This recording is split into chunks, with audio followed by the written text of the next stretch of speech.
Hi friends, சுவையான அருமையான vegetable சேமியா கிச்சடி எப்படி செய்யுதுன்னு பார்க்கலாம் வாங்க.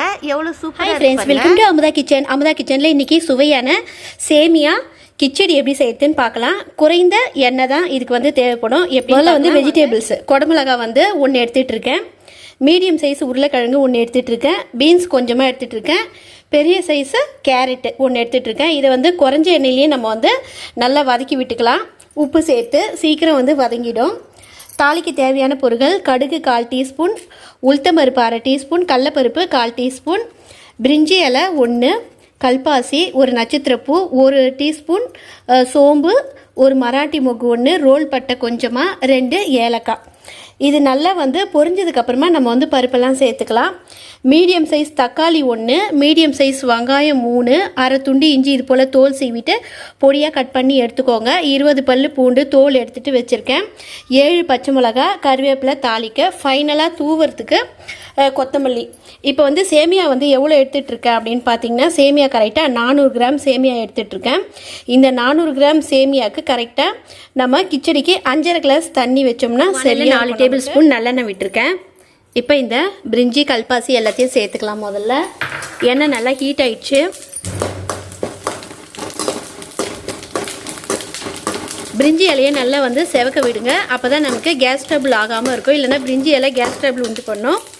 இப்போ கடுகு, உளுத்தம்பருப்பு, கடலைப்பருப்பு சேர்த்துக்கலாம். பருப்பு நல்லா செவந்து வந்ததும் இந்த வெங்காயம், பூண்டு, பச்சை மிளகா, கருவேப்பிலை சேர்த்துக்கலாம். இது நல்லா வதங்கினதுக்கப்புறம் தக்காளி சேர்த்துக்கலாம். வெங்காயத்து கூடவே இஞ்சியை சேர்த்துக்கலாம். வெங்காயம் நல்லா ரோஸ் கலராக நமக்கு வதங்கி வந்துடுச்சு. இப்போ இந்த லைட் பிங்காக வந்தோடனே நம்ம இந்த தக்காளியை சேர்த்துக்கலாம். தக்காளி நல்லா ஒரு 5 நிமிஷம் நல்லா வதங்கட்டும். வதங்கினதுக்கப்புறமா நம்ம வெஜிடபிள்ஸை சரி எல்லாமே நல்லா வதங்கிடுச்சு. இப்போ வெஜிடபிள்ஸை நம்ம சேர்த்துக்கலாம். இந்த வெஜிடபிள்ஸ் எல்லாம் ஒரு 10 நிமிஷம் நல்லா வந்து வதங்க விடலாம்.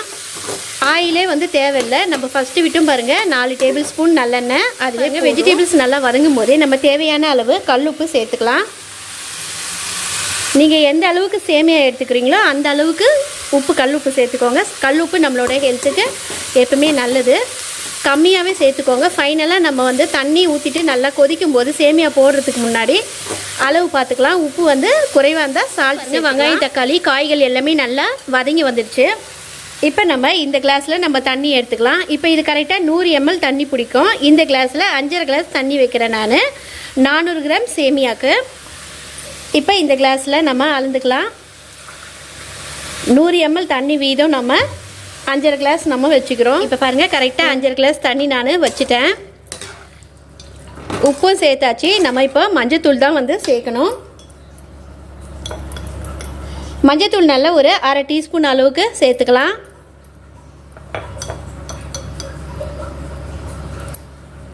இது குட்டி ஸ்பூனுன்றதுனால கொஞ்சமாக போட்டேன். நீங்கள் சாதா நார்மல் டீஸ்பூனில் 1/2 டீஸ்பூன் போடுங்க போதும். ஒரு தட்டு போட்டு மூடி விட்டுட்டோம்னா நல்லா கொதிச்சிடும். டக்குடியாச்சு.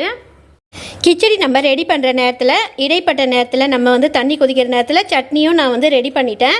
இது என்ன சட்னி அப்படின்னு பார்த்தீங்கன்னா, துவரம்பருப்பு சட்னி. துவரம்பருப்பு தேவையான அளவுக்கு எடுத்துக்கலாம். நம்ம இப்போ 100 கிராம் வந்து துவரம்பருப்பு எடுத்துக்கிட்டோம்னா ஒரு 10 வற்றல் மிளகாய், கொஞ்சமாக வந்து ஒரு 3 கொட்டை அளவுக்கு புளி சேர்த்து உப்பு வச்சு அரைச்சோம்னா நல்ல அருமையான டேஸ்ட்டான துவரம்பருப்பு சட்னி நமக்கு ரெடி ஆகிடும். இது நம்ம வந்து இட்லி, தோசை எல்லாத்துக்கும் கிச்சடிக்கும் நல்லா வந்து சூப்பராக இருக்குங்க ஃப்ரெண்ட்ஸ். இதுதான் வந்து நம்மளுடைய கிச்சடிக்கு சைட் டிஷ்ஷு. பாருங்கள், வெஜிடபிள்ஸ் எல்லாம் சேர்ந்து தண்ணி நல்லா அருமையாக கொதிக்குது. இப்போ நம்ம மீடியம் ஃப்ளேமில் வச்சுக்கலாம். ஹை ஃப்ளேம்லேருந்து மீடியம் ஃப்ளேமில் வச்சாச்சு. மீடியம் ஃப்ளேமில் வச்சுட்டு சேமியாவை கொஞ்சம் கொஞ்சமாக போட்டு நம்ம நல்லா வந்து தொழவி விடலாம். நம்ம வந்து ஃபைனலாக இறக்கும்போது கொத்தமல்லி தழையோட புதினா இருந்ததுன்னா புதினாவும் சேர்த்துருங்க, செம்மையாக இருக்கும். கிச்சடி மொத்தத்தையும் வந்து சேர்த்துட்டேன். இப்போ நம்ம ஃப்ளேமை கொஞ்சமாக வந்து இன்க்ரீஸ் பண்ணிக்கலாம்.